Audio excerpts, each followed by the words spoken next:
welcome to a couple reviews.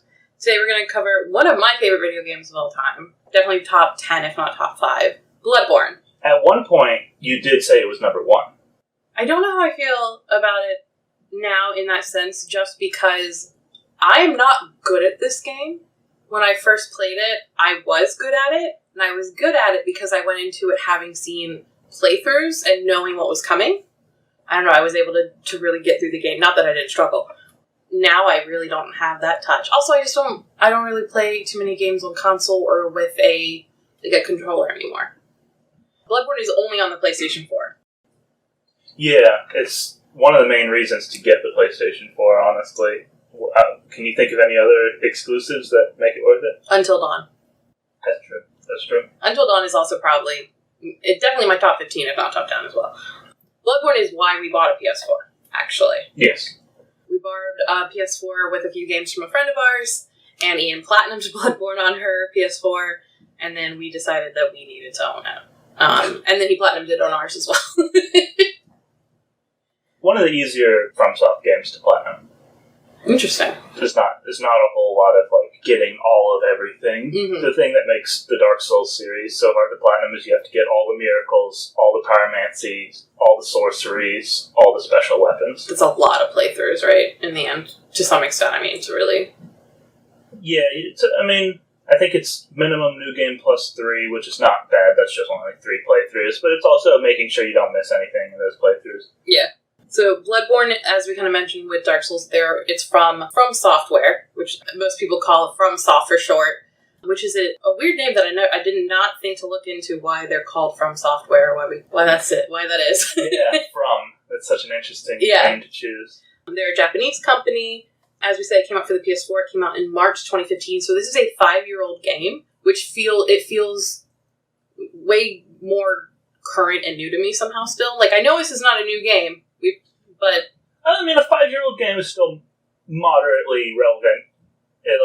Especially since it's still the current generation of, it came out for the PS4. PS4 is still the highest PlayStation. So it's probably on it.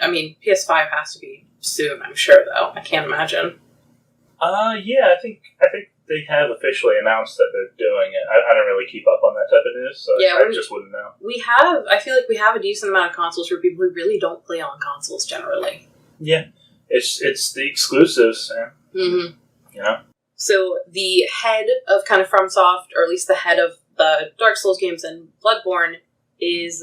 I think he's the creative lead for the Soulsborne series. You might have to help me. I know Miyazaki's his last name. Hidetaka Miyazaki. I believe that's how I've heard it. Hidetaka Miyazaki. We will refer to him as Miyazaki. Because that's how most people refer to him. Yeah. He's Miyazaki. Which, when you first started to get into Dark Souls, and I heard more about Miyazaki, and then I got into Bloodborne and stuff, it took a while for me not to think of Studio Ghibli as that Miyazaki. Knowing they were separate people. His name also starts with an H, I think. Hayao. It's like Hayao or Hayao. Yeah. So they're both H Miyazakis, and they're both incredibly creative leads of, very, very popular companies. Just like every video game, the credits are, super, super long, but I wonder how many people are, core members. How many core people did it take to make this game happen? Do you mean, when you say core, I think of, the creative team and, not voice actors, not localization. But I'm not thinking... I guess those are important things. Of course. But when I think of, the creative leads and stuff like that, I don't think about the coding, I guess. Not that that's not, obviously, a massive amount of work. Yeah, well, it's so integral to the game that a lot of times they are also part of the creative process. Yeah, I guess that makes sense, especially if you're trying to get your vision across to someone, and then they have to put it into a thing that is, zeros and ones. But, it's, it's such a big company, especially at this point in its development, in its history. When Bloodborne came out, they'd already done Demon Souls, Dark Souls 1, Dark Souls 2. Not 3 quite yet, but it was in development. I think this as well as the Kingsfield series. We have not played or messed with any other IPs from FromSoft beyond Armored Core as well, I think. The Armored Core is one of their big ones. They have a ton of Armored Core games. But so like, they've been around for a while. They've been around for a while, and I think if you are into Armored Core, you really knew who they were before, like Demon Souls, and especially when Dark Souls got big. But like us, I've dabbled in all of the like Dark Souls. I guess I played all the Dark Souls games and finished them. Yeah, except for Demon Souls. Yes, I said Dark Souls. I haven't played Demon Souls. I haven't played Sekiro. I beat Bloodborne on my own. I had help in the 3 Dark Souls games just because, for me... We played through those together, which is a very fun way to play through a game. Yeah. Especially when someone like you is watching, who is passionate and cares about it, and is interested enough to watch that. Like, I'm interested enough to watch someone play through Bloodborne, but I'm not interested enough to watch someone play through Dark Souls, necessarily. No, I think Dark Souls 3 we played through cooperatively. Yes, we did. Which is, I think, why I don't remember it very well. Probably. Because I think some of the experience was kind of gone to be kind of walked through it. Yeah, you're right. Obviously, as I've said, this is one of my favorite games. The whole Soulsborne Sekiro. I don't know if that's been incorporated correctly yet. Yeah, it's like, I think people are still calling it the Soulsborne, even though, just because we can't find Soulsborne Kuro, doesn't really roll off the tongue. Those are very much like some of Ian's like most replayed games, excluding Sekiro to some extent. Yeah. And I did do a good number of playthroughs for Sekiro. I just, I guess really the lack of multiplayer is what stops it from being as replayable as the other ones. Yeah, because, I mean, even recently, you've been playing Dark Souls 3 with your brother online, and every now and then I'll look over and you're playing, like, Dark Souls 1 again, or 2, or randomly. So, like, these are games that you have a lot of hours in. Nothing like quarantine to get people back in online games. Yeah, I'm sure all of those servers for anything that has an online thing is, like, really seeing traffic. Mm-hmm.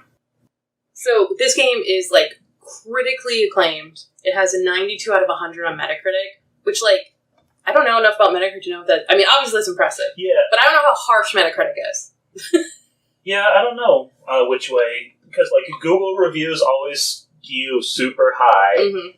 Rotten Tomatoes skews lower than Metacritic for movies. Mm-hmm. This is. So I don't really know where Metacritic stands. But it's critically acclaimed. Like, it got a ton of press and, I believe, awards. It is also a comic series now based off the games, and I've read, I believe, every one that is out at this point. Alex Koss is I believe, the writer for them. I don't think he does the art. His last name's Koss? I believe it is. Something like that. Yeah. I know. Funny. The comics are not great. I think they're interesting enough if you really care about Bloodborne and you want to dive into the world some. And I would believe that to some extent they are officially licensed. I don't know how much canon they really are, though. Mm-hmm. You don't need to read them if you're not interested. Yeah, I mean, the Bloodborne universe was meant to be played in, to be, like, experienced that like that. Mm-hmm. It's not the most entertaining on its own, mm-hmm. So I could see how a comic could... Especially since the type of narrative that comics tell is so different than the type of narrative that Bloodborne conveys. So, if I remember correctly, the comics are kind of split into a couple of different almost arcs. And so, like, at least one of them, it takes place kind of when the Scourge of the Beast is starting to happen, but the church is still trying to cover it up. So that's kind of interesting. Oh, yeah. Stuff like that, where the world is already kind of existing in some way, and you're kind of manipulating that. It is also a board game, which we own. Our dear friend Lily, who gives us most of our board games, as we mentioned in the Villainous review, gave us this one. Which is pretty fun. I like it. It's really good in a group of like 4 or 5 people, I think, is where it shines. Like when you have quite a few people. Yeah, it's simple, competitive, kind of... It's co-op competitive. Yeah. Which I think is interesting. I don't think I know too many games that are like that. Board game-wise. I just don't know board games well enough. We are not the people to come for a ton of board game stuff. Almost all our board game knowledge comes from our friends who are better at it than us. Absolutely. As far as playstyle goes, Bloodborne is, like, faster paced than the Dark Souls games. Dark Souls is very, like, sword and board, kind of, generally. Yeah, I mean, let's walk it back just for a second, because, I mean, everybody listening knows what Bloodborne is, but let's just kind of break down, like, what actually Dark Souls Bloodborne combat feels like. It's kind of like, I mean, it's almost Legend of Zelda-esque, really. I mean... For Dark Souls? Yeah, for Dark Souls and even for Bloodborne, it's got a lot of the same things that that Ocarina of Time really began perfecting. Where there's, like... Lock-on combat, third-person view. Kind of the sense of dodging. Kind of the sense of, like, needing to look at your surroundings to learn kind of what is going to happen. Does that make sense? Environmental storytelling. Yeah. Well, not just but even for gameplay, I feel like the environment, like, you need to pay attention or you're going to fall through a pit. You know what I mean, kind of thing? Mm-hmm. That's definitely in Bloodborne. Yeah. I'm not going to bring this to, like, ragging on Zelda, but I just don't. We're not Zelda people. I've never enjoyed a Zelda game. We've never finished a Zelda game. And quite frankly, I don't think it does that very well. We're not into it. It has lovely environments that I find very boring. Yeah. It's just not for us. Yeah. And that's fine. The way, the subtly different way that it conveys its adventure theme versus how you feel like you're kind of on an adventure journey in a Souls game are just, I guess, too different. Yeah, well, also when I think of Zelda, I think of all the NPCs and people you meet in towns with people, and, like, I'm sure you're alone quite a bit, like, there are all the dungeons. It's mostly just going through dungeons and finding keys and dumbass upgrades. Yeah. But I feel like especially in Dark Souls, you're alone. I think you feel really alone. And I think you get that, I don't think you get that as much in Bloodborne. Necessarily, I think there are parts where you feel really isolated, but I don't think you feel as isolated as, like, Dark Souls 1. Yeah, the dream does feel... Like home. Not so much like home. Maybe, like, the workshop. Yeah. But, like, the dream in general. Mm-hmm. It feels very inhabited by hunters. Yeah. Like, there's traces of hunters. There's traces of people living there, at least in Yharnam. Mm-hmm. And then even in the Nightmare Frontier, there's hunters out there. There's hunter fights. Yeah. Like, there's other hunters. I think the hunter fights are one of the most interesting things this game does that isn't anything like Dark Souls. Yeah.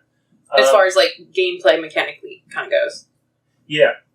Dark Souls definitely, like, introduced that idea with the certain number of enemies that they have the exact same moveset as a player. Like, there were those in Dark Souls. Mm-hmm. But I feel like in Bloodborne, when you see a hunter that you know, and you're going to have to fight that hunter, it's you almost have to, like, rev yourself up to be like, all right, because it's going to be probably the hardest fight in the area. Yeah, and there's no way you could confuse a hunter fight with a generic, like, knight or something. Mm-hmm. Yeah, you see a hunter and they're clearly a hunter, and that's clearly an enemy that's going to be harder than kind of the mobs around you. Or in the case of the Chicago hunter. Pre-nerf, harder than any boss in the game. God, I forgot about that. Yeah. Yeah, I did, when I was doing the research for this, it did say that when it first got released, before it got patched, there were a lot of complaints about shit. And I don't know how much of that was just bugs. The biggest complaint is that the load times were heinous. That's right, the loading screens were like... The loading screen was just the word Bloodborne, with no, like, item descriptions or tips or anything to look at interesting. And they were, like, twice as long or longer. I don't know. They were very, very long. They don't feel that long now. Like, they don't feel particularly long now, but I know they've been fixed. Also, now they have item descriptions and stuff, which I always love. Yeah, you got something to look at and read well. Yeah. But yeah, as we said, so, like, Dark Souls is sword and board. Bloodborne is, like, gun and weapon that can turn into a different kind of weapon. Trick weapon. And then Sekiro is, like, playing with height and... stealth elements. Much more stealth and even faster combat. Faster combat and... more aggressive, right? More aggressive and deflecting is the new thing. It's kind of like a parry, but much, much faster and much more important. Yeah. I think why I like the playstyle of Bloodborne better than Dark Souls, because, like I said, I haven't played Sekiro, and I don't think I'd be good at it. And not that I'm good at Bloodborne. But I think what I like about Bloodborne is that it is faster, and it kind of rewards you for being aggressive. Whereas... You need to be careful, but the way to overcome a hurdle can't be overcome by, like, turtling up behind a shield and, like, chipping away at something. Which I hate doing, because it's just boring to me. Like, that's why the Dark Souls games, I always use a two-handed weapon, no shield. Yeah. Just because it just plays a little bit differently like that. Yeah, I think I like that Bloodborne...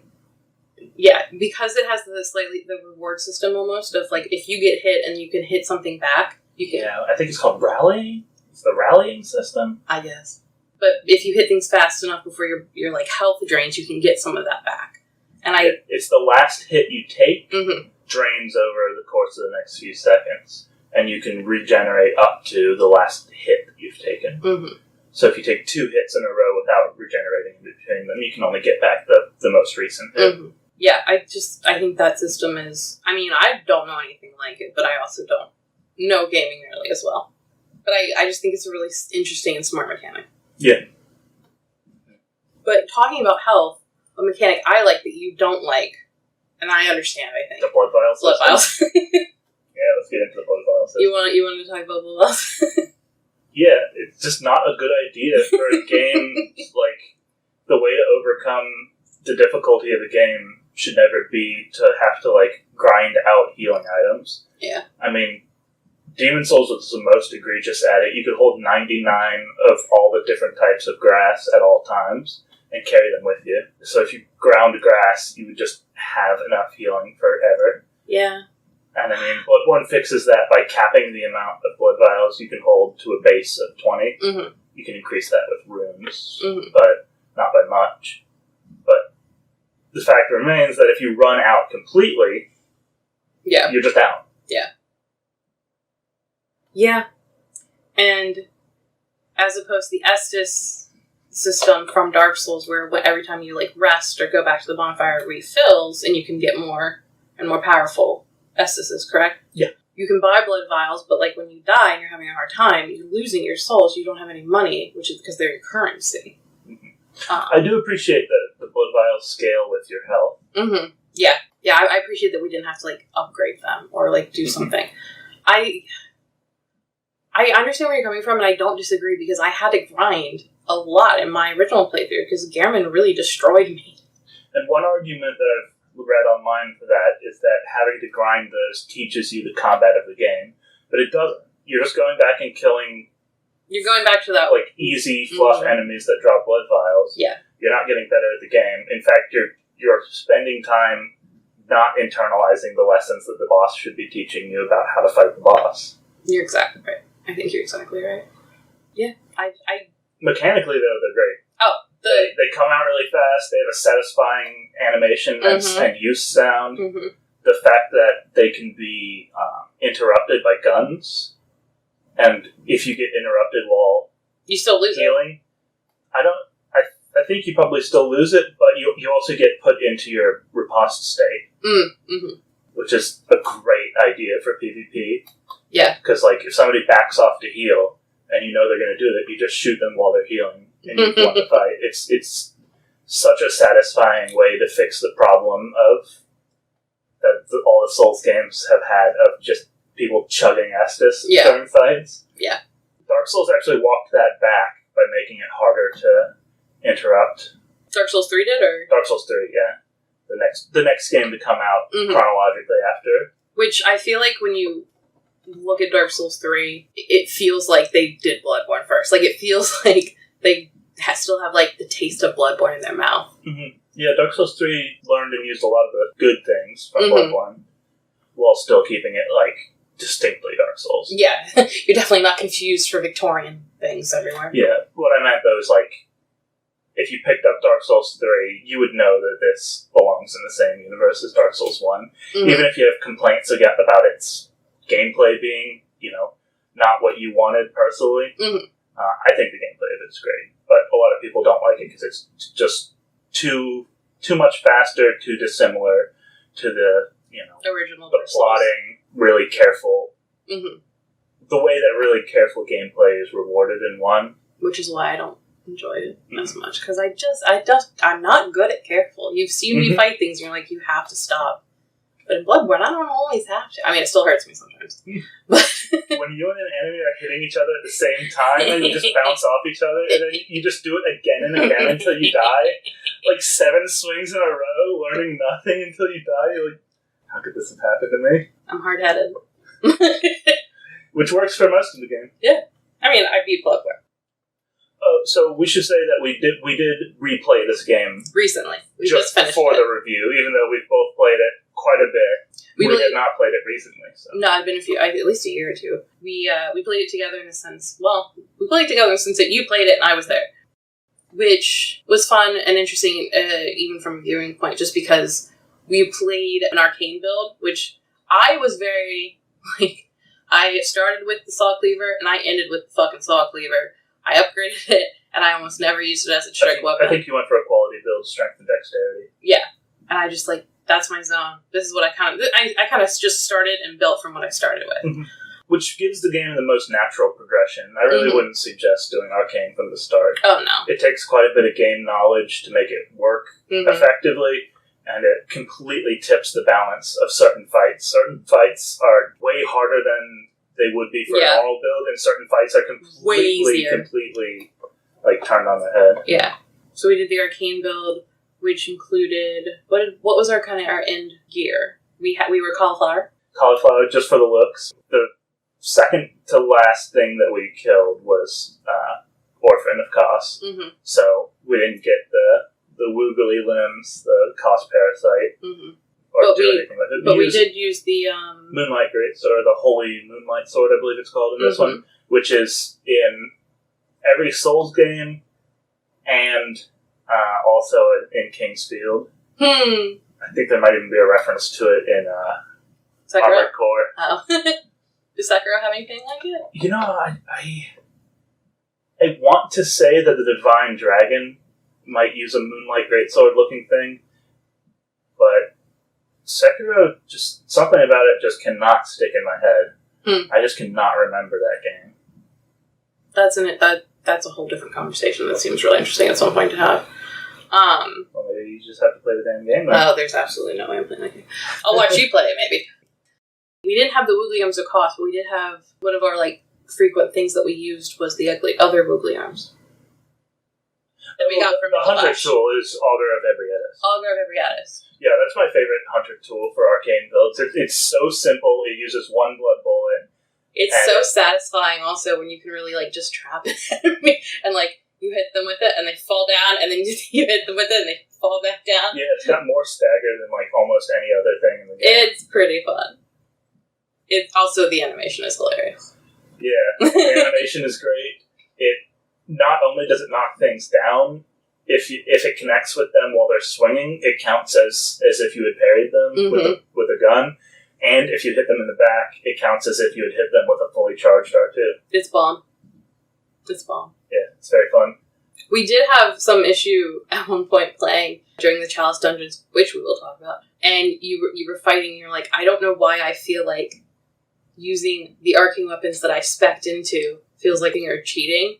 And you kept trying to, not use them, and you're like, I just have to rethink how I'm playing. Well, because, a full arcane build, at some point, your tools far outweigh your weapon. Yeah. And you're just supposed to, you just have to come to terms with that. Using your hunter tools is not cheesing the game, even though it does feel like it sometimes when you smash an enemy into a corner with Augur and just keep hitting them every time they get up. It's fun. Let's see, Executioner Gloves we used a lot. That's the one where the 3 spooky skulls come out. In the eyeball? We used Black Sky Eye. We got that pretty late in the game because it's in the DLC. There's some things we just didn't use at all. The Accursed Brew, we never once threw one of those. I don't know what that is. I'm almost certain that's what it's called. I think you throw it like a firebomb, but it scales with arcane, and it uses blood bullets. It's in the DLC as well.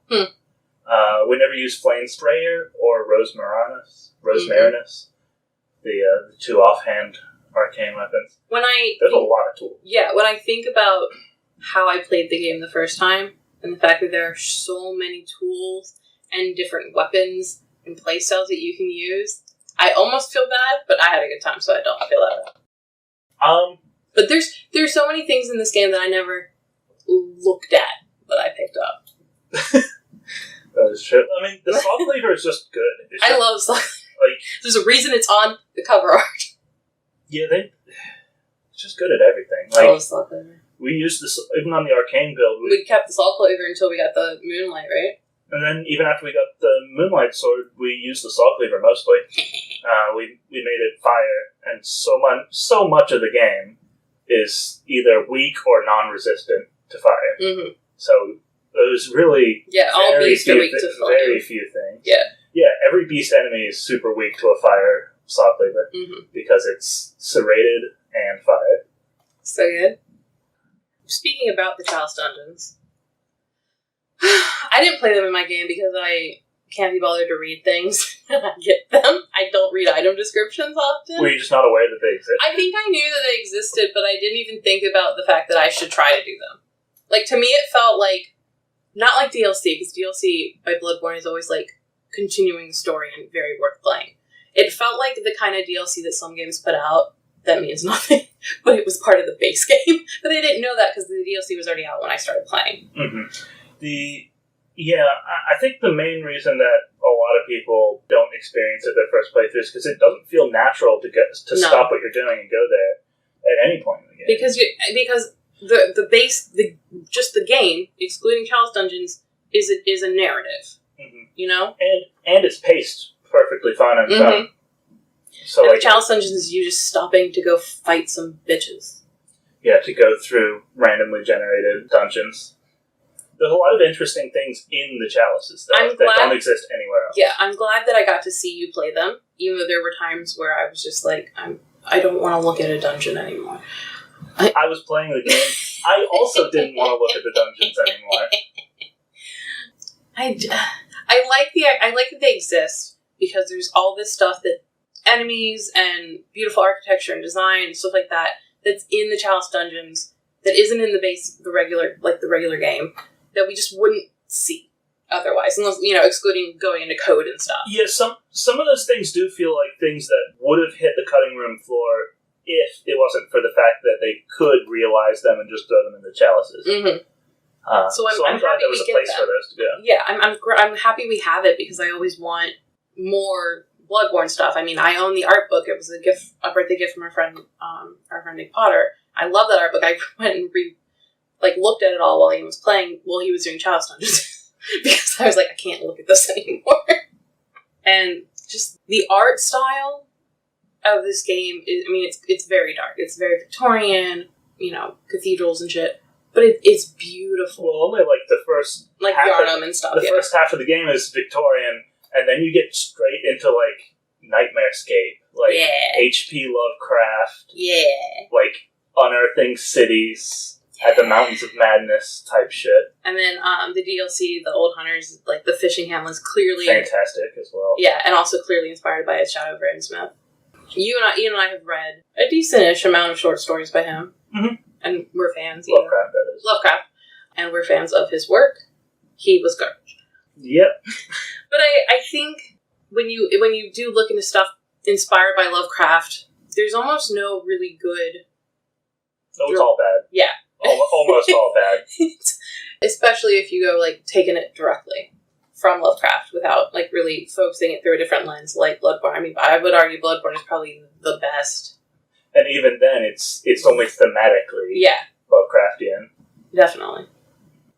I will say, my favorite thing from this game, and you know this, and I see that you know this. Yeah, I'm smiling. I see what you got. Is the fucking messengers. Obviously the messengers. They're so Those fucking gross precious. Little boys. They're so gross. I love them so much. Well, it's because they love the hunters so much. They just want to help you. The player is just always being fawned on by them. They're every animation by them is endearing. Holding up little bottles, trying to sell you something. You want to buy some shit? Holding up a scroll. Look, here's a note from your friends. And then when you first go to the Hunter's Dream, they give you your weapons. Mm-hmm. And they give you these. They're like, pick out a gun. Have a saw cleaver. And then the icing on the cake is in the world you can find little things for them all to wear. All your messengers can have top hats, or white bows, or the bloody bow, or pots. Yeah, Ern Festival's my favorite one. They just all have vases on their head. They're so cute. And they're all not the same. There's a couple different vases. My favorite item descriptions involve them, clearly, but there's one for the white bow for the messengers, and it talks about how they're more suited for young ladies rather than silly old messengers. And they're my favorite. Silly old messengers. And then, I think another item description, which is probably for something else I think you can give them, which is why not let them revel as babes? I don't remember what description that's on, but It's so good. I'm sure it's one of the hats or something It's like that. gotta be. It's so good. They just want to help you. They just love you. They're so pure. Their mouths are disgusting. They're gross little men. I love them. I like that every single one of them has a different mouth. They're the best. I mean, some of them are just repeated. Yeah, but there's different variations. Every model has a different mouth. Yeah. For a long time, I talked about getting a tattoo of the messenger icon for the white bow. But now that I've seen the Chalice dungeons, when you go there to tell you how difficult it is, there's little white line drawings almost of the messengers, and the more there are, the harder it is. And I might get that instead. I'm almost certain that is the difficulty rating. It seems to be, because they're definitely different amounts of them. The chalices are pretty obtuse. I hate the chalices. Just an unexplained little number of messengers in the corner. This one's 3 messengers hard. This one's 8. I don't know. What does that mean? Yeah. I hate them. The Chalice dungeons. Messengers are good boys. Included in the Chalice dungeon is a unique messenger animation you don't see anywhere else in the game. Yes, that's right. You noticed it. You told me, and then you kept forgetting to turn around in time to see it happen for a little bit. And I was like, if you don't let me see this, it's when you go to a new area in Chalice dungeons. Some of them have little lanterns on the ground, and the messengers will come and light them for you to show you that you've been to this area already. And they remain lit the whole time, even through death. Mm-hmm. So you don't need to go through that room again. It's a little reminder that if you see a little lit lantern with a messenger by it, that you've been through that. Your boys are there to help. Because the chalices all look the same because they're horrible. This whole episode would just be us mad at the chalices. We don't talk about any of the base game. We just brag on the chalices for an hour and then meanwhile being very grateful that they exist. Yeah. To the completely optional extra content that they gave us for free in the game. Yeah, with the goodness of their heart. They're not good enough. Don't want it. Give it anyway. We have some irrational anger and happy joy with the chalices. So, Bloodborne, as you can tell from the title, is very involved in blood. The first scene is you getting a blood ministration done. You get covered in blood as you fight beasts. You get your health back by blood vials. The old adage that Willem says to remember is fear the old blood. Mm-hmm. And there's something. Well, because it's all linked from the beginning to the blood of these Lovecraftian great ones. These, I guess, extra dimensional or otherwise beings. I actually don't know. It's still, even after all these playthroughs, unclear to me the nature of the dreams. I know some dreams are dreams within dreams. Are hosted by Great Ones. Mm-hmm. Maybe all of them are hosted by Great Ones. Mm. I believe that makes sense. Yeah, I believe Murgo hosts. That's right. Most of the dreams. Mm-hmm. Because when you kill Murgo's wet nymphs and therefore Murgo, it says Nightmare Slain, as opposed to... There's something else that when you fight, a Vicar Amelia... Yeah, if you kill a normal boss, it's something different. Yeah. And so Nightmare Slain is a very different thing. There's something... The Moon Presence hosts the... Hunter's Dream, which is your home base, your Firelink Shrine, your Majula. Where you get to hang out with complete asshole Garamond. Pervert. Somewhat of an asshole. Definitely a bit of a pervert. And our queen of the game, the doll. She's a living doll. More like a mannequin. Yeah, she's a full-size person. Or like a marionette. She's got this little, you can see, in her fingers. She's almost like a wooden clockwork person. Yeah. She's lovely. And she has feelings. Kind of, because you can give her it's like a gray hair piece, or no, she has gray hair. It's a hairpin supposed to look lovely against gray hair, and if you give her that, she's like, oh, I remember this or something. You find it by her doll in the real, quote unquote, real world. Yeah, so not in the Hunter's Dream, but because the Hunter's Workshop, which is in the Hunter's Dream, exists in the real world. Yeah, well, because it is a real place. Yeah, that was once used. Yeah, so it's it's halfway between Yargul and Upper Cathedral Ward, I think. You look at me like I could help you with this part. It's the place where you have to fall down into... I'm so bad at the falling and the rolling and stuff in these games. I think you had to do it for me, because I kept dying. I think so. I think that was the only part of Bloodborne where I was just like, I literally can't do it. The Souls games were not meant for platforming until Sekiro came along. And, like, when I did my own playthrough, I think I beat everyone by myself except for, I know Rom I got help with, and I would have gotten help with Garamond if you were allowed to, because that motherfucker destroyed me so much that I had to go farm several times. Which is interesting, because by the time I got to Garamond... He was easy as fuck. I thought Garamond was really easy my first time playing. I think it's largely, like, I like this fast-paced of games, but I can't deal with it with an enemy that's very fast. So, like, early on in the game, one of the first boss that really kind of breaks you if you're not that good at the game is Father Gascoigne. Papa Gasoline, yeah. And it's because he's so fast and aggressive. So he was really hard for me. And I remember he's hard for everyone. He's hard for everyone. But I remember just being like, why is he so hard? And you and everyone else in the world was just like, he just is hard. He's like the first really hard thing in the game. And even for people that have played the Souls games before it, this is the boss that teaches you cannot play it like Dark Souls. Mm-hmm. Because he's so fast and aggressive. You can't turtle. Mm-hmm. Which I don't even play that way. But it really fast. Garamond is also very fast. Really fast enemies are just hard for me. Which sounds like duh, but I just, for some reason, I don't have those reflexes. Yeah, every boss is easier or harder for different playstyles. Mm-hmm. Yeah, no, you're totally right. Except for the fucking Chalice Dungeon dog in the fetid, rotted, cursed watchdog of the Old Lords. The one, he has a dash where the hitbox is like twice as wide as the fucking dog, and it one-shots you. It's some bullshit. Fuck that. I feel like the bosses that are unique to the Chalice Dungeons were definitely some of the harder bosses for us. Do you want to start going through some of the zones? Just kind of go through them, and we'll bring up if there's anything notable about them, and then for sure, I guess try to remember what boss goes with each zone, because I think we have a pretty good memory of every boss. Yeah. Is there anything that stands out to you?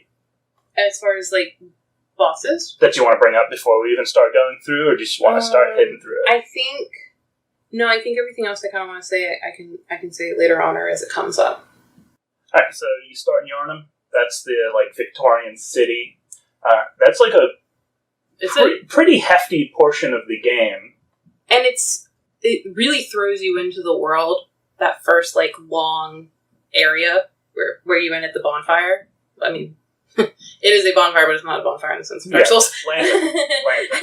No, I mean the big bonfire in Yharnam. Oh, kind of when you walking up to that part is kind of really introduces you to the play mechanics of the game and what it's going to be like, and Are you talking about the first time where you essentially come around a little bend and you see 10,000 guys? Yeah, fire everywhere, and they're all top hats and shit, all screaming at you. Yeah, and then how about you? And they have pitchforks, and a lot of them are partially deformed, which kind of introduces you to the world. This town's finished. Yeah. They're starting to suffer from the beast scourge, so a lot of them will have really long, thin, hairy arms, and they're very lanky. A lot of them. I like that idea of beasthood not necessarily fitting the human form very well.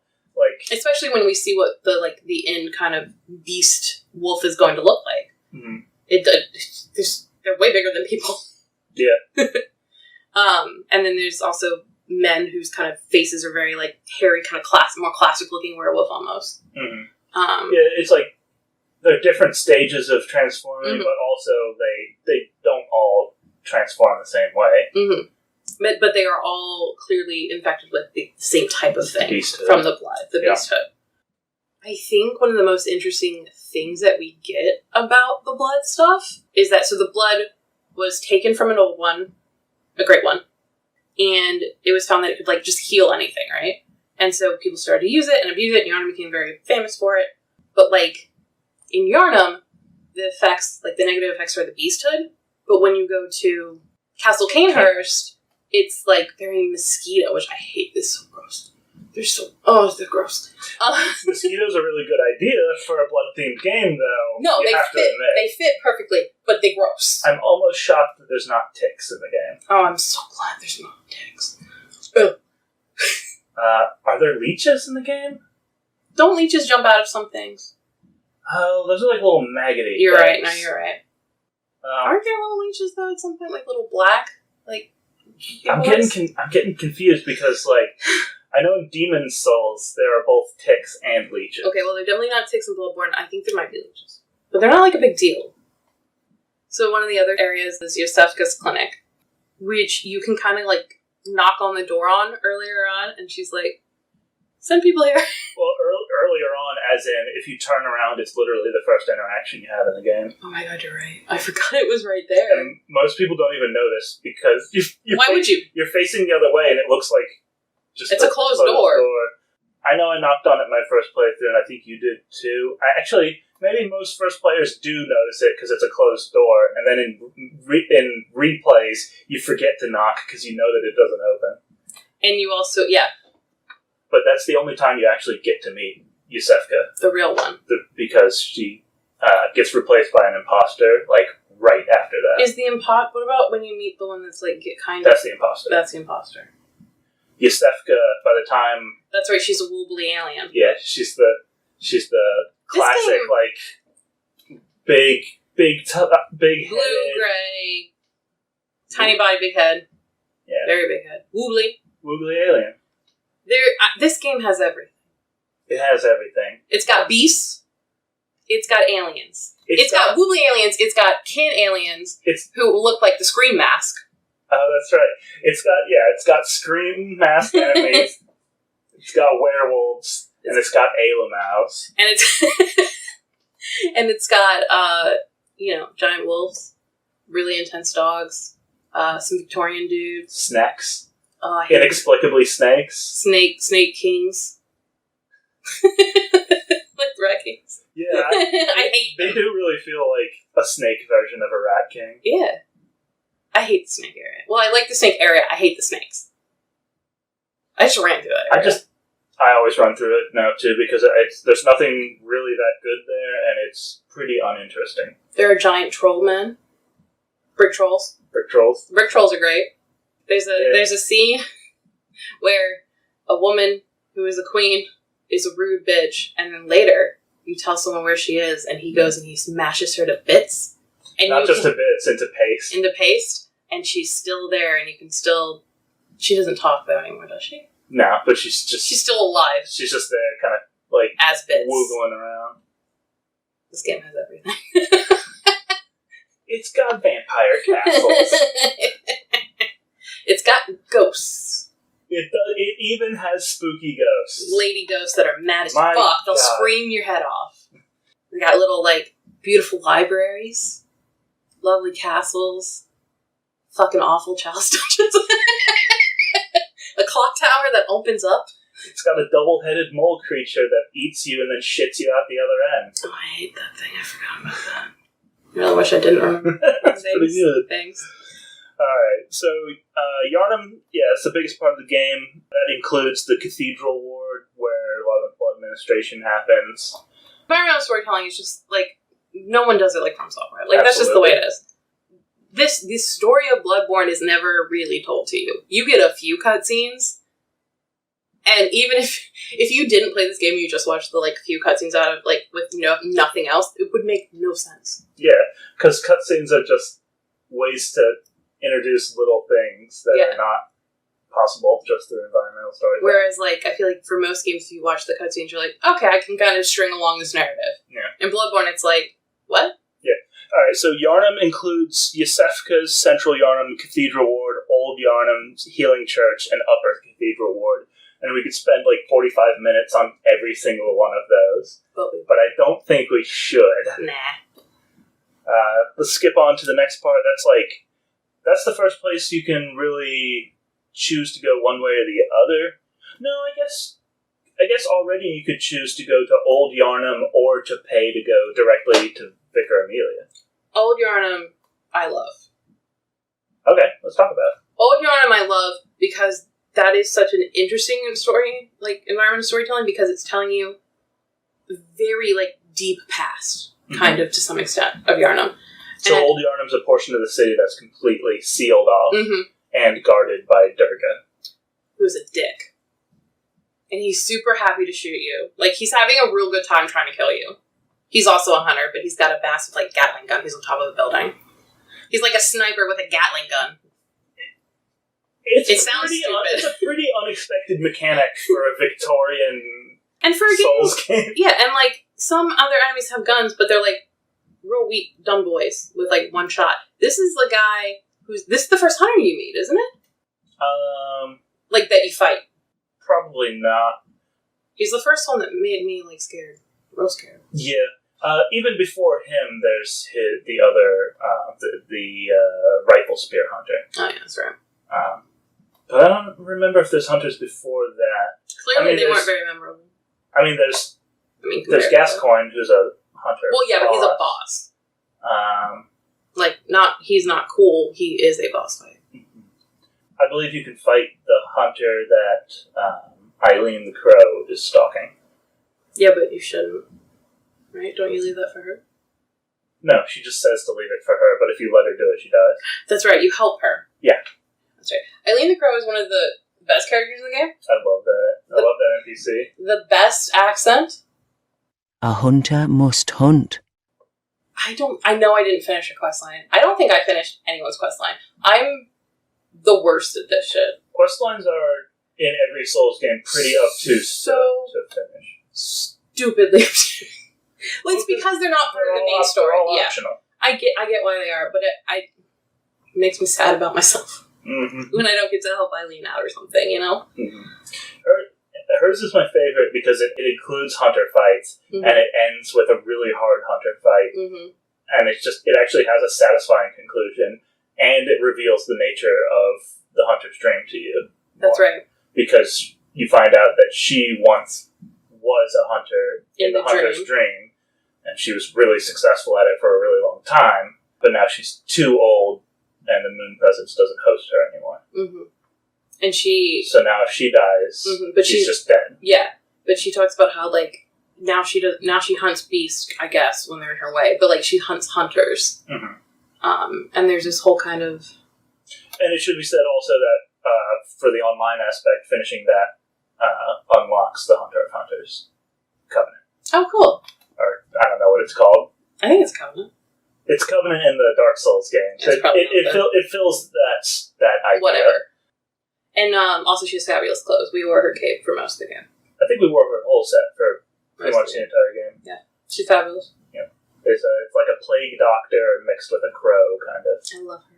Pretty great. I think I think what makes her so interesting is that she's hunting hunters. And it's talking about how, like, you lose your humanity in doing this. And stuff like that. I don't know. It's just it seems to imply that most hunters have an expiration date on them, where they turn or because I mean you're using blood administration every time you heal, essentially, right? Yeah. So like that's not good. We know. Yeah. We know that goes bad. So I don't know. I think that aspect is interesting if you're going to use the same blood that is clearly the curse of these people. Like. It has to affect you as well. So then after Vicar Amelia's, your next choice, you can choose to go to two of the woods areas. You can go, one of them has a pretty quick stop, and that's Hemwick Charnel Lane. That's where the Witch of Hemwick is. And that's pretty much it, other than secret entrance to Castle Canehurst in that zone. But that's pretty much a dead end, and then the other way leads you through the Forgotten Woods, Forgotten Forest, Forgotten Woods to Bergenworth. Which is, was a school. And that's where you get to meet, quote unquote, Master Willem in the end. Which leads to the Vacuous Rom. Vacuous Rom boss fight. She's a terrifying spider being with holes, like very holy. I have that fear of like holes. It's got a proper name. It's common. I think everybody gets wigged out by. Oh, I hate it. Holes. Oh, I hate it so much. But what's so cool about Rom and Rom's story is that you kind of can infer that she was a student at Bergenworth, and she was able to transcend. Either a student or somebody related to Bergenworth. Yeah, and it seems like it's implied that maybe Koss had something to do with it. Really? Michelash says something like, as you once did for the Vacuous Rom, grant us eyes. Yeah, you're right. No, you're totally And he's also ranting about Koss when he's saying this. Or Cosm. Koss. Or some say Cosm. as you once did for the vacuous Rome. Grant us eyes, grant us eyes, plant eyes on our brains to cleanse our beastly idiocy. Or coffin, as some say. Yeah, but just, I mean, that's the first time, I think, in the game, at least that it is really more obvious to the player, that, like, some person became a Great One. Ascending to Great One status is possible, which is one of the endings of the game. It's the most difficult ending to get. And my favorite ending. My second favorite ending.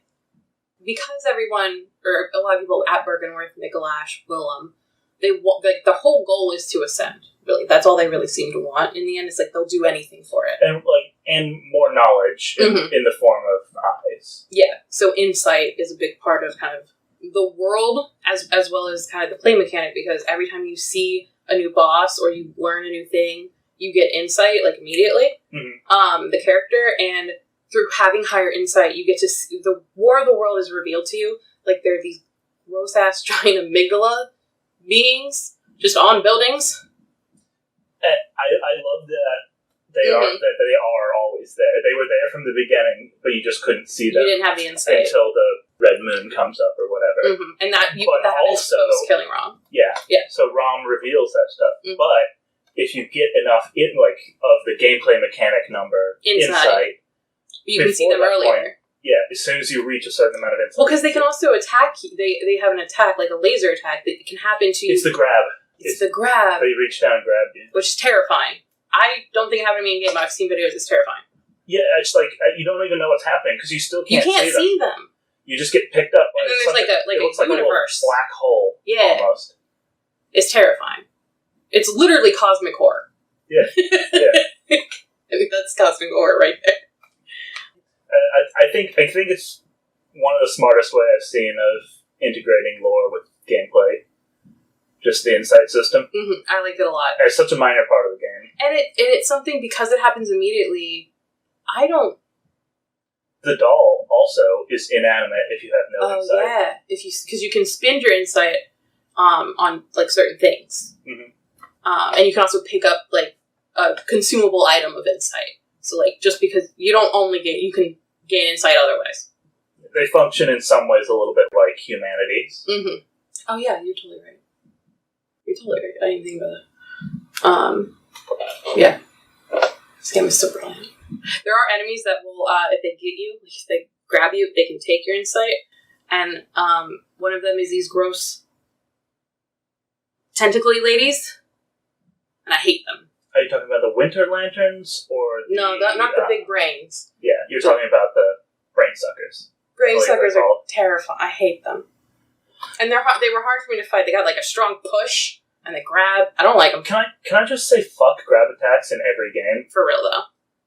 Like when you can't get out of it once they've got unless it's a fighting game. And even in some fighting games, fuck grab attacks. You know what? I'm gonna come out. Fuck all grab attacks. Unless you can counter the grab attack. Unless you have a grab counter. Fuck it. We're not fans. Alright. What else we got here? And then essentially the last of the quote-unquote real world that you see is Yargul. Which is like a jail. Yeah, that's where there's a jail. You can get there early.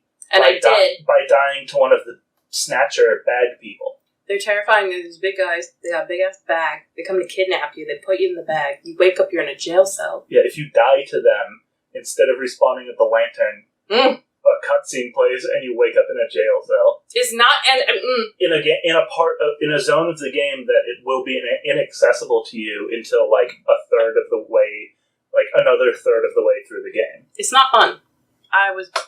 It's very disconcerting. It's so cool though. Oh no! Like the game mechanic is good, but and then when you come back there later, the bad people are all dead. I do love that so they satisfying. Die. They show up later in Chalice Dungeons at one point. I was like, don't let them touch. Every time I see them, I'm like triggered because of that. It's very cool that you can go to a place early. I agree. As someone who was not great at the game, they only take you there once though. Yeah, that's true. You can't, like, keep getting fucked by them. Or were you stuck there for a while? I think I was stuck there for No, I wasn't. Because you find the lantern pretty quickly. Yeah, you're right. But I also thought it's possible also that I was just like, maybe I'm supposed to be here. Oh, gotcha. And, like, because there's quite a bit of that zone that you can explore at that point, and its difficulty is not on par with the other things you should be doing. Mm-hmm. That's pretty much the last real place you are, that you start going into other nightmares. So the lecture building... I love it. I love a college. Wait, hold on. Let's think about it. The lecture building is in the real world. Yeah. But it takes you to the nightmare. The two last nightmares. The Nightmare Frontier and the Nightmare of Mensis. Yeah. Which suck. Wait, which one that really suck? Is it Mensis? Mensis is the one that leads you to the final boss, like the semi-final boss. Yeah. Wet Nurse. Yeah, but Frontier is the one that ends with Amygdala. Mm-hmm. But I think it's Mensis, where, like, when you first get there from the lantern, you're immediately attacked because the Great One can see you. Oh, yeah. Like, shortly after you get there, you come around... Like, immediately. You come around one of the first corners, and it's just up there in, like, a clock tower. Chained up, floating very high. And almost everywhere that you're outside, it can see you. It's got to be alive. And if it sees you, you begin to frenzy. Which is, like, one of the most nerve-wracking mechanics of the game, because once you reach your full frenzy meter, it almost takes all your health. Yeah, it does, like, 90%. It's insane. Frenzy is like the scariest just bar of all time. Watching that bar climb you, in a lot of ways that mirrors the curse effect from Dark Souls, but it's way less punishing. Mm-hmm. In Dark Souls 1 is the worst curse. If you get cursed in that, you're just permanently cursed until you cure it, which is heinous. And then they reduced it a little bit in the subsequent ones where if you get cursed, you just die instantly. No problem. It's just when you... So, Frenzy really doesn't feel that bad compared to that. Yeah, but just like whenever you were in an area where you were starting to get frenzied, I was just like, you're what you are! They do, I will say, the game does give you, was it Blue Elixir? No, Blue Elixir hides you sedative. Sedative cures frenzy. So, like, I wish it gave you, like, 5 seconds of frenzy resist. Yeah, Jesus. It just, like, immediately brings it... It immediately cancels the bar, but, like, the bar just starts filling right back up if you're still in that spot. Yeah. Poor Big Brain. I do feel a little bit bad for that Big Brain. The Big Brain doesn't fight back. It can't even... It can't even hold its own weight. It's held up by those chains. It can't move at all. But you can go and find it, like, you eventually kind of break the chains. It's pretty well hidden. Yeah. Finding the way to release the chains is hidden, and then you need to backtrack to another place and find an elevator that was literally not there before. And then go and ride it down to this very sad, completely dark black room. pit. So dark that you can only make out its shape a little bit in the distance, even with a lantern. It's literally probably the scariest part of the game. To me, as far as, like, actual fear. It actually is so unsettling. It's just this big eye, glossy eye, like, looking at you while you kill it. Because it's very sentient. Like, it looks at you. Yeah. And it's horrifying looking. It's like the slowest jump scare possible, because you can see it from the beginning, and you can see it better and better as you approach it, and you can approach it as slow as you want. So it's not a jump scare, but it's like an anti-jump scare. It's like the worst. You must approach it and see. You have to see how scary it is. It's like you are compelled to go see what, like, you have to go. You came here, you have to do this, and then you, like, hit it, and it just. And then to top it off, if you do one of the secret gestures in the game in front of it for like a minute straight. Oh, is it make contact? Yeah, if you make contact with it. It's like a secret lead opens up a secret that you must do a secret thing in front of to receive the secretest secret. Oh, we did do it. I remember now. Yeah, well, because it's one of those games that would have thrived so much better in a pre-internet era, where you would have to learn. And there would be so many rumors. There'd be so many rumors going around. Back, like, when kids were like, "Did you know you could catch a Pikachu if you go under this chair or bus or whatever the hell it was?" Do you know that if you finish all the story modes in Sonic Adventure to 100%, you get to play Super Sonic? No, because it's not true. No, it is true. What? That's one of those things that I heard it and I was like, that's fucking horseshit. And then I did it, and it was the real, and I was like, oh shit. that's a top tier game right there. So good. Not even a single problem with that one. Alright, back to Bloodborne. I love the make contact thing so much. You like learn it in that tower, right? When you get to is that where you learn it? Upper Cathedral Ward. Okay, yeah. You come across this like almost charred body. It's like it's either completely mummified or charred or petrified or something. Yeah, and it's definitely human. Yeah. And it's got one arm like straight up and one arm to the it almost looks like a statue. Yeah, it really does, but it clearly was a person. And I really think it was. One arm top right arm straight, left arm out, like perpendicular to the floor. Yeah, imagine doing the YMCA dance if the YMCA dance had a L in the word YMCA. Yeah. So it's exactly what you would picture. So you see that and you like and then you immediately like learn the gesture and then you can do it, right? Cool, no big deal. But if you wait for almost a full minute, like really a long time, Bloodborne, the arms will switch slowly, whether the left arm is up and the right arm is out on the right. And if you go do that to the doll, she claps. Oh yes, good job. Well, she claps for a lot of things that you'll do in front of her. Yeah. But she waits to clap until you switch arms. Yeah, she's not impressed with it's like, she's not impressed until you do it right. Yeah. That's kind of the implication is that, like... She knows. How does she know? I don't know. I don't think that's a lore thing. I think that's probably just a little fun little Easter egg. Yeah. Let's actually talk about the research hall a little bit. Okay. And my beloved little students who are like slimy white ghost beings, sluggy things. They look like pale melted students. I kind of love them. They got like them a lot. They got like a book and like a little candle, and they got like a student suit on. Well, one of them carries like a canister or a beaker of something. Oh, it's like what is it? It's like an Erlenmeyer flask or a beaker or something. Mm-hmm. And they splash this stuff on you that hurts you. But they can't do it forever. Eventually they have to refill it by like vomiting into the thing. That's right. Also, sometimes they stick to the ceiling and they'll just come down at you, and I hate when shit's on the ceiling. Yeah. That's some hereditary shit, and I'm not okay with it. They're just not scary though. Like when they fall from the ceiling, they scare me. But like otherwise, no, they're very funny looking boys. I disagree. They can startle you from. But like when it's like real fear. When it's just like a goofy goop boy coming down to get you. They're good boys. They're just students. They're just trying to learn. You go into one of the lecture halls, and there's like, there's like a teacher. There's like a bunch of them, like facing where the teacher would be. Yeah, one of them's asleep. Yeah, I think 2 or 3 of them don't wake up when you start combat, like because you fight all of them at once, and it's like pretty satisfying if you have like a sweeping weapon, because they're not hard enemies. Mm-hmm. You just look over and there's a few of them like still asleep in their seats. And you're like, okay, I'm gonna go deal with you, I guess. You couldn't have come here? Rude. That's really all I wanted to say about it. It's just the goofy goop boys. The good boys. Well, not the best boys.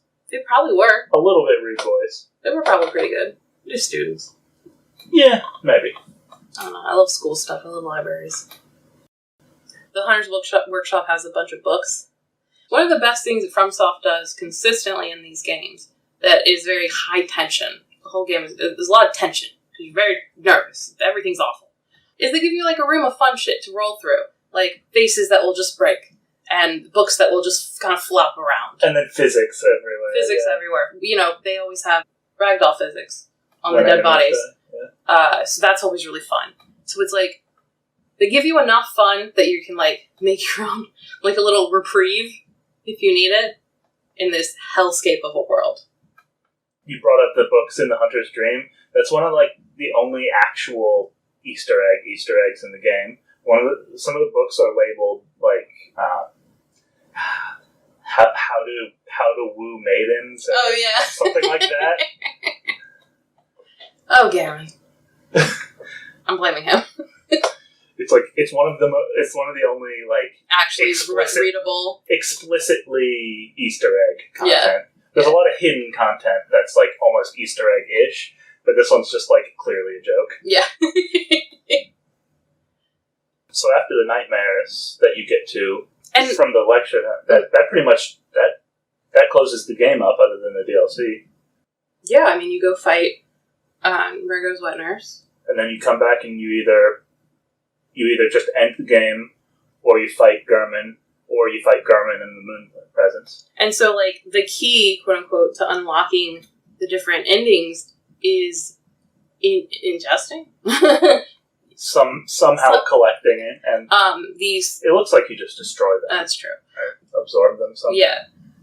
And there's actually 4 umbilical cords in the game, even though they say... And they're called third cords, and I think it's just like a weird translation error that makes it even harder to understand. They really should be like 1/3 of an umbilical cord or something like that to make it clear that you need 3 of them. Yeah. At one point in the game, in the Upper Cathedral Ward, there's a small missable note that says 3/3 chords. Yep. And that's the only hint that you get. Thanks, Bloodborne. But once again, it's completely optional extra content, so True. it can be as hidden as they want it to be. But, like, so there's this whole theme in the game of, like, not so much the womb, I guess, but more, like, birth. Yeah. So, like, obviously umbilical cords are related to birth. And then Murgo, so, like, the Great Ones, like, is written somewhere? Or I can't remember where I know this from. But, like, the Great Ones, like, just really want to reproduce. But they can't reproduce with each other. And they can't reproduce on their own. Mm-hmm. So, like, the idea is to impregnate, essentially people. They grant babies to the people of the Earth sometimes, very rarely. So, the fake Yusefka gets granted a child. Mm-hmm. That's where you can get 1 cord. Mm-hmm. Adriana, I believe is her name. I believe so. Or is Adriana the bitch? Okay. So they both start with A, right? Adela? One of them's Adriana and one's Adela. I think Adela's the bitch, I think. And Adriana was a woman of the night or something. And she is pregnant with the Great One. And so that's where you get another umbilical cord. You get another cord from her. But one of the things about the process of giving birth to a Great One's child is that, like, it's often doesn't work.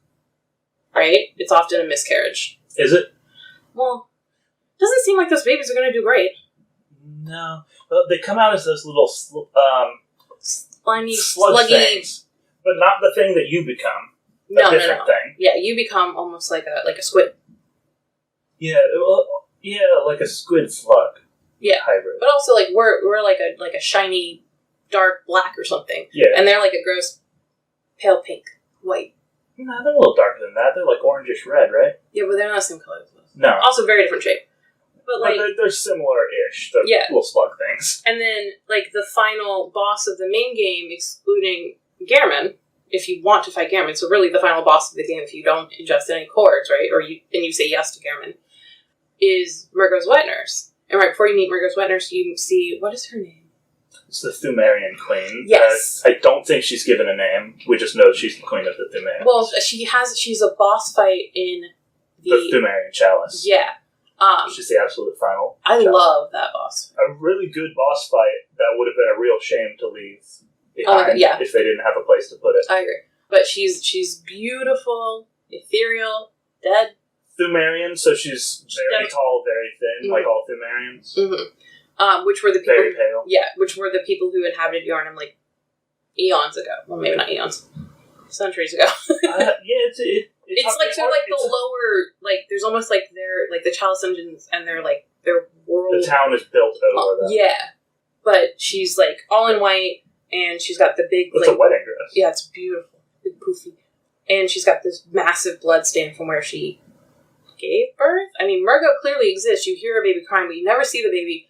FromSoft doesn't like you to see children. There's also an invisible baby in Dark Souls 3. Yeah. Can't see babies. There's a whole conversation about that. I lean on the side that they cut it for rating. You're probably right. Because they modeled that baby fully. They just turned its graphics off. Never mind. And did nothing else to alter the fight. I don't think there is a Murgo. No, I don't believe there's a Murgo. Anyway. Yeah. But you can hear Murgo maybe crying. hidden in the code somewhere. Yeah, but not that I remember. I don't remember anyone saying anything about it. That doesn't mean it didn't happen. And, like, so there's all these, like, themes about birth, but also, like, it's like all these women, all these people want to become a great one, or want to be inhabited by a great one, or want to give birth to a great one. It's like they feel like they're chosen, and like, but then when Adriana gives birth to this thing, she's like, that's gross. Well, she never wanted to. That's true. With it.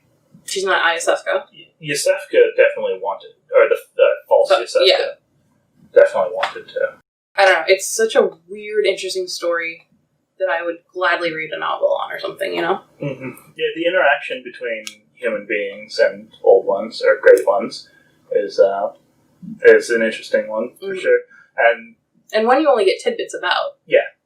It's one of those things that I have a feeling if they did give us fully laid out a full story about it, it would be underwhelming. But it's one of those things that your imagination has to do the heavy lifting, so it's always like grander than anything that can be written. I remember when we first started digging into like the lore of Bloodborne, mostly through Vadi Video, his videos, I was just like, the thought process of coming up with this stuff, of just like, we find the great ones and their blood, what does that they're marrying. What does that writer's room look like? It's got to be so good. Just, I don't know, I just think it's one of the most interesting and unique stories I've heard of. I mean, including any medium. Yeah. But also, I don't dabble that much into probably more fantasy stuff where that stuff might be. I don't know. I mean, nobody's read every book, so that's fair. I sure will try them. Do we want to take it to the DLC, or are we going to leave the DLC out? I feel like it's so integral to the game at this point. It's been out for so long. I can't imagine. I mean, I played the game when DLC was already out. I can't remember if you Maybe. did. I know I did, but I don't know if you did. It definitely wasn't out. When you I played it, no. I played it pretty early on. Yeah, that's fair. Because I borrowed Lindsay's PS4. Yeah. But the DLC it gives you, like, more history. Like, the history of the game. I mean, of why... Well, no, it doesn't. Wait. It gives you more detail on one specific part of the history of the game, which is all about Kos, which is this great one that is killed at sea and washes up on shore. Mm-hmm. In the fishing hamlet. Yeah. So the DLC only has 3 zones, but they're pretty expansive, and the DLC feels hefty. Like, that feels like a lot of content.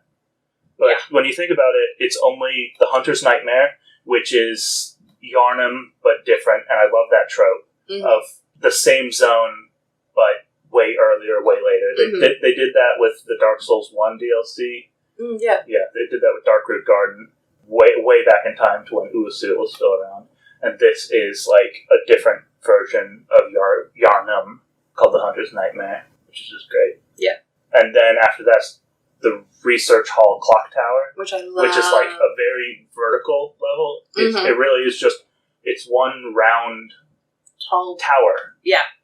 And you can... with rooms all around the edge, or not even all the way around the edge, on both sides. Yep. And it's just very vertical and very interesting.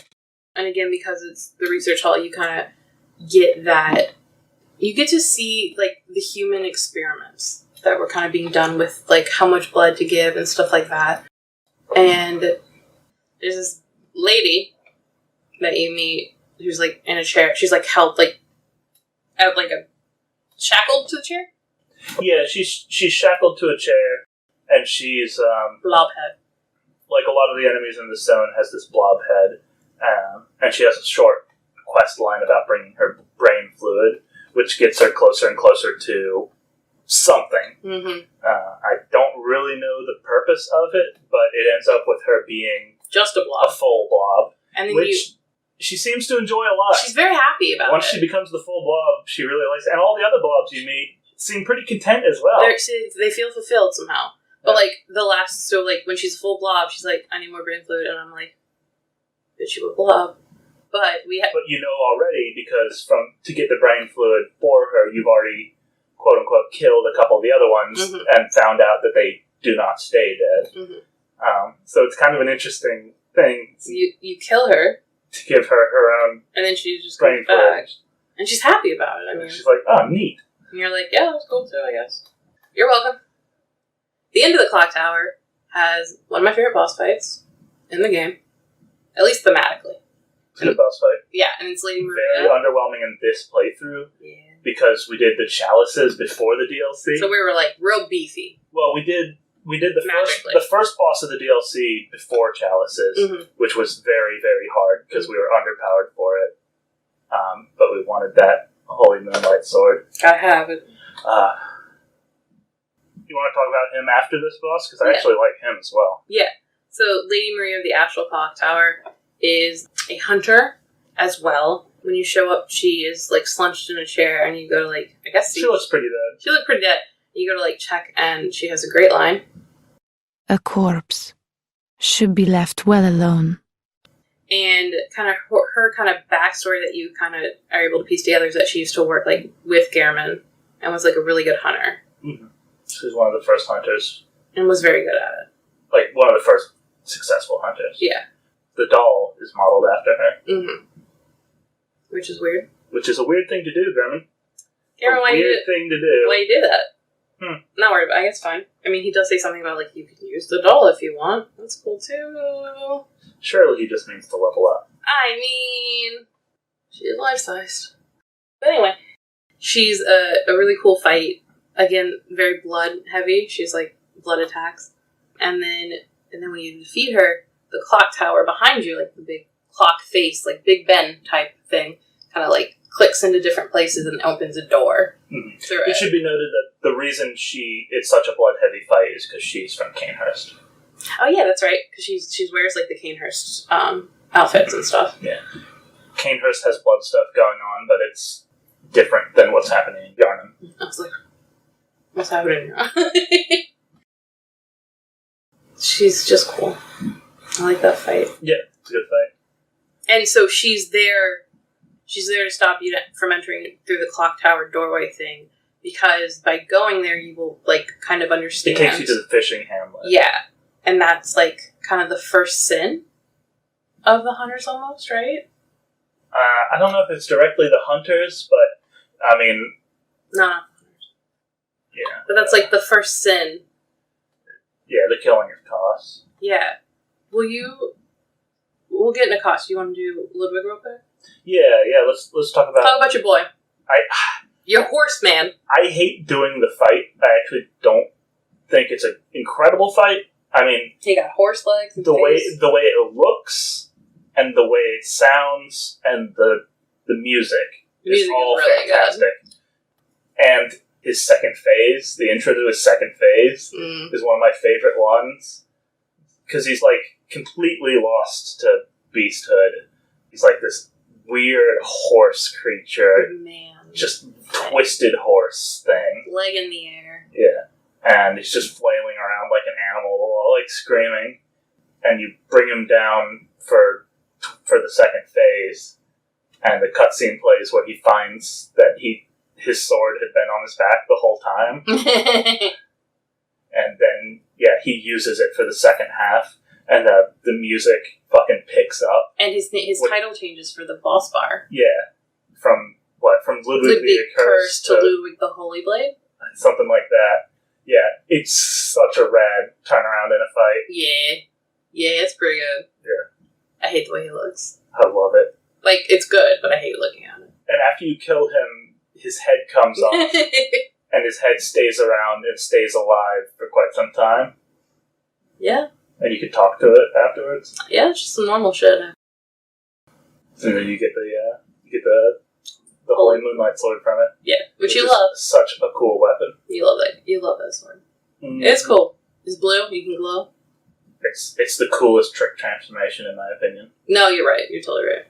I agree. Not mad about it. The fishing hamlet is like the final zone of the DLC. Yeah. If you think about, like, the different ways people are deformed in this game, there's kind of, like, so we've touched on a bunch of them. Like, there's, like, the alien, there's the woogly boys, there's the beast, all this stuff. This is, like, a whole different... Yeah, this is very cost related. This is very ocean. Yeah, this is very Shadow over Innsmouth, fish people, fishing hamlet. Very fishing themed. Gross ass barnacles and everything. Hate it. It is great, though. It definitely feels imposing, and it feels... The sounds of wet things. I hate it. It's so good. It's like, I mean, it's an incredible area. Like, it's... Now that because I only played the game when the DLC was already out, I just can't imagine, like, not having the fishing hamlet. Mm-hmm. But it is very much a side story. It is. So, like, who killed Koss? I just don't know. So it's like, the fishing hamlet is like, reveals this big secret that some people came into the fishing hamlet and, like, killed Koss, I'm assuming for blood ministration stuff. I assume it was something to do with that. And essentially defiled the people and the fishing hamlet and, like, just covered it up. Yeah, it's definitely covered up. So the final boss fight of the DLC is another one that's super fast and was difficult. Not one of the hardest bosses in the entire game. Yeah, is Orphan of Koss, who is, I think, maybe my favorite design of any boss. Phase 2. Yeah, Phase 1, he's got like these like scraps of placenta. No, like skin. He does have a placenta that he like not holds placenta. and like whips around and hits you with it, which is brilliant. What are the walls of the uterus called? It's something like that, or is it part of his body? I don't know.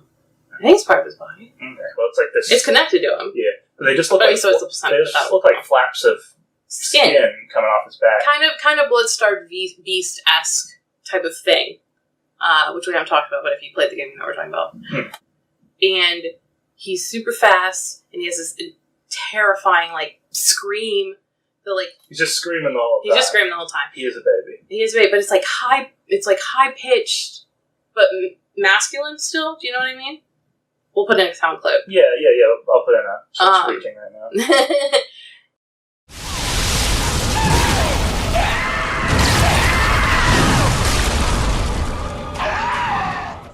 He like uses the very large, considering how thin he is, but he's a big boy. He's very tall and thin. He's much bigger than you. Not much bigger. He's bigger than you. Considerably taller. He like whips around the placenta and beats you with it. Yeah, it's so smart. It's a big curved placenta attached to him with an umbilical cord.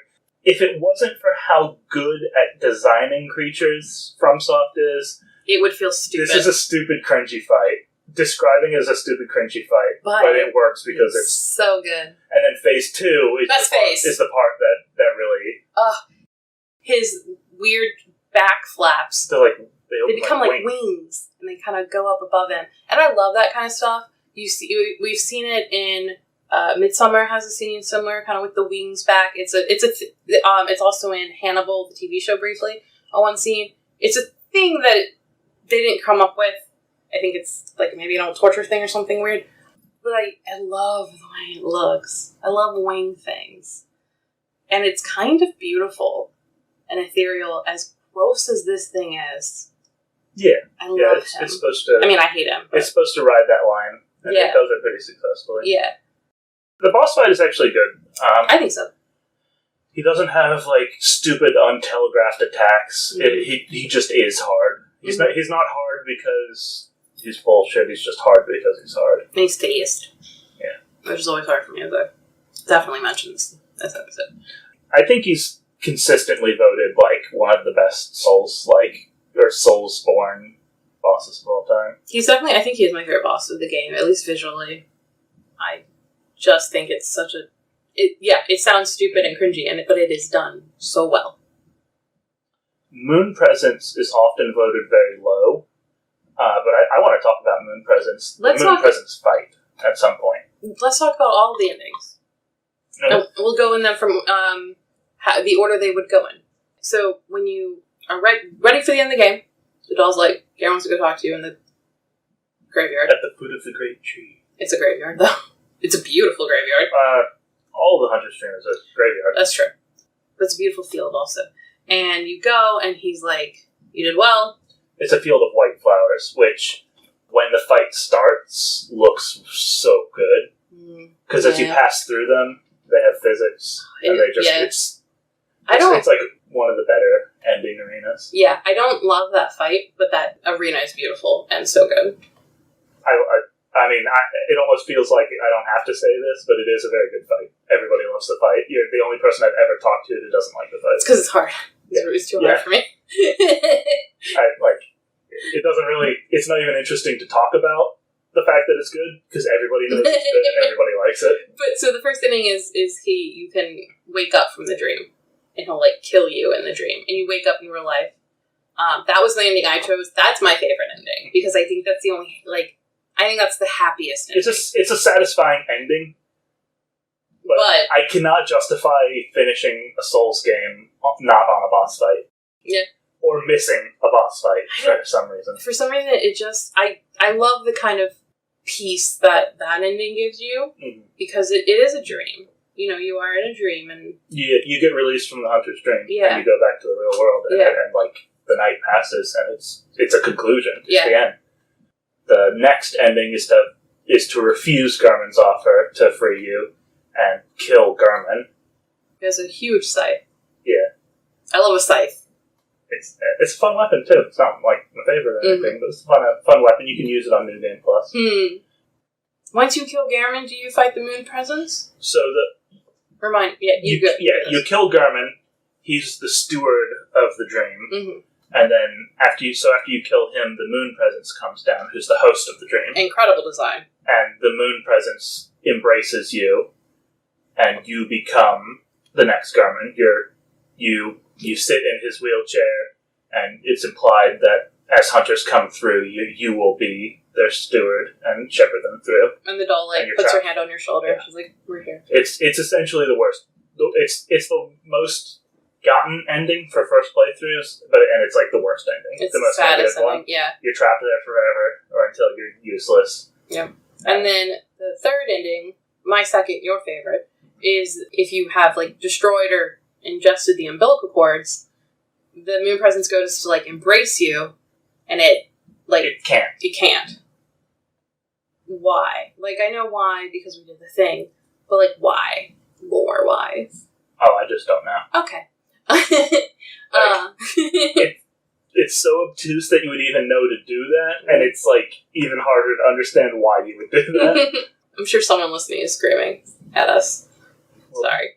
Put it in the comments because I do want to know the answer. And then can't absorb you, and so then you fight the Moon Presence. Which, I'll admit, is a very easy fight because you're fully geared out for the game, and it comes directly after an objectively harder fight. But I still like him. He does an incredible design, and the fight has some unique mechanics that are just fun, and other than that, it's just a basic boss fight. Which is kind of sad that that's the end. But basic and fun. Yeah, I get it's just satisfying. I get it. It's got this one attack that does 99.9% of your health. It leaves you with 1 health. But it leaves you with a pretty long window to get all that back. Because after doing that attack, it's stunned for the next 5 or 10 seconds. A pretty substantial amount of time where you can just wail on it and get pretty much almost all your health back. Yeah.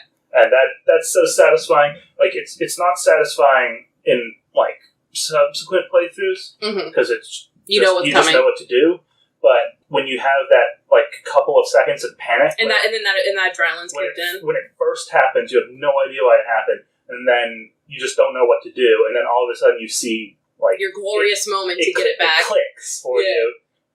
That's a pretty satisfying moment. But I think that moment for me, the first time I played the game, redeems the fight by itself for me. I get that.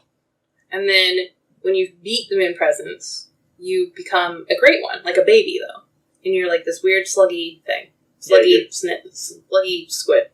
Yeah. And the doll picks you up, and she goes, "Oh, dear hunter, good hunter. Oh, good hunter." And she, I don't know what she says that accent. I think she asks if you're cold. Yeah, are you cold? And she will take care of you, but I don't know. But you're a great one now. I mean, that's pretty bomb. That's a pretty good ending, too. That's pretty bomb. I like your ending as well. It's just this one has a slight edge for me, personally.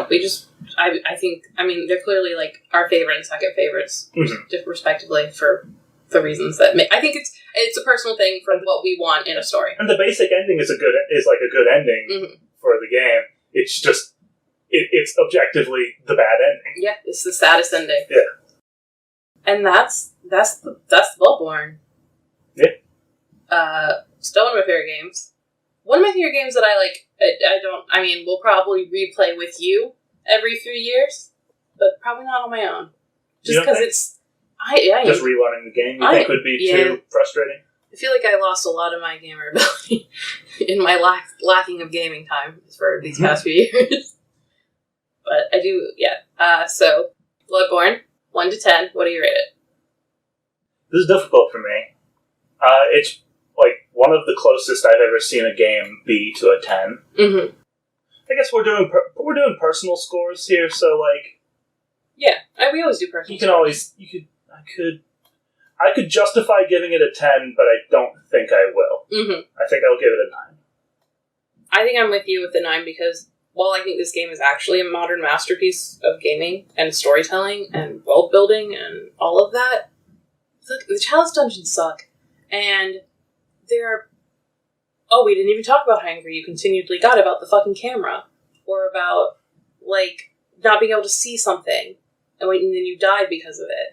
Like, being in a cramped room with an enormous enemy and not being able to, like, there's no possible way the camera could show you the fight properly is a problem that I don't have a solution to, but it's still a problem. And getting stuck on corners and pillars and walls, fuck that shit in every game. I know I also don't have a solution to that problem, but it's still a fucking problem.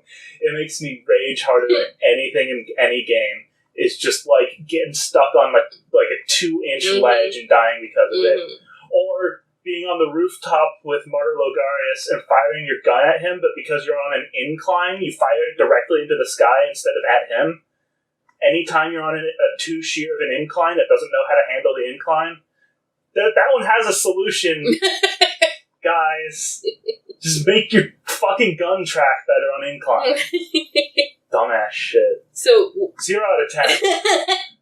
Ian would consistently get angry about this stuff while we were playing, and I can't blame you because it just frustrated. Frustrated, and it is unfair. It feels unfair. It feels stupid, and this shouldn't be a problem. Dying to a 2-inch ledge that your stupid. Character cannot get over is heinous. But it's still a 9 out of 10 for us, I think. Because everything else about it is done to such a level that is almost unbeatable. Yeah. I mean, gorgeous visuals, incredible, soundtrack, very good, innovative gameplay.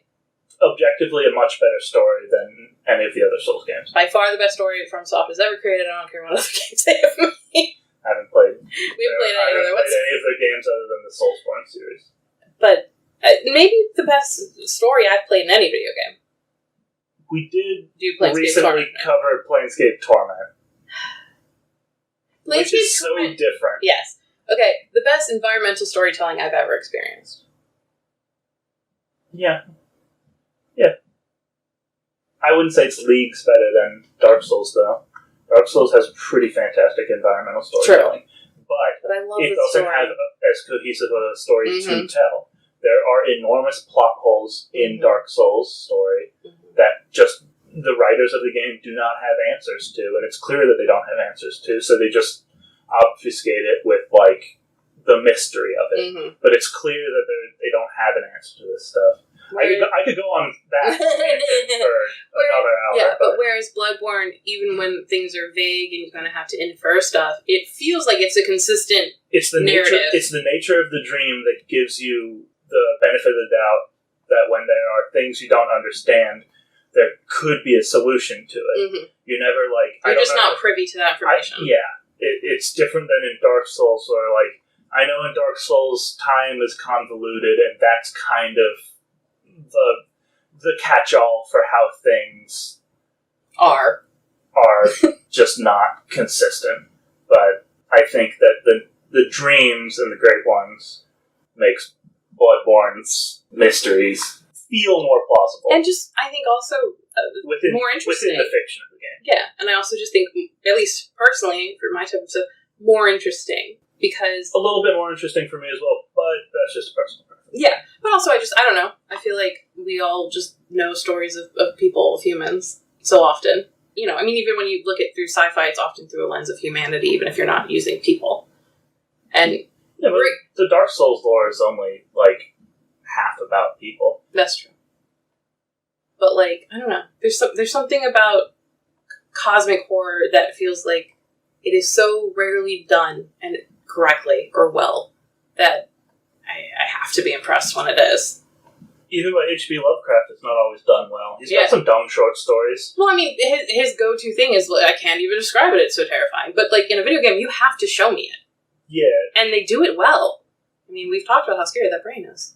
How sad that brain is. I mean, that's not even cosmic horror. That's like, just horror. That's body horror, really. That's true. Because it has, like, what makes it so scary is that it has so many parts that are identifiably human-esque. Mm-hmm. It's a brain. It has arm-ish things. It has hand-ish things. It has fingernails. It has very eyes. human eyes. Yeah, it has eyes that look at you. That glisten from, like, the wetness that they would have. Like, it's so good. They definitely took advantage of the fact that the PS4 can do light effects better than previous consoles. Yeah. Because anything that they want to be slippery and gross in that game is very slippery and sure glistening. did they do that. And boy, did they take They really went with it.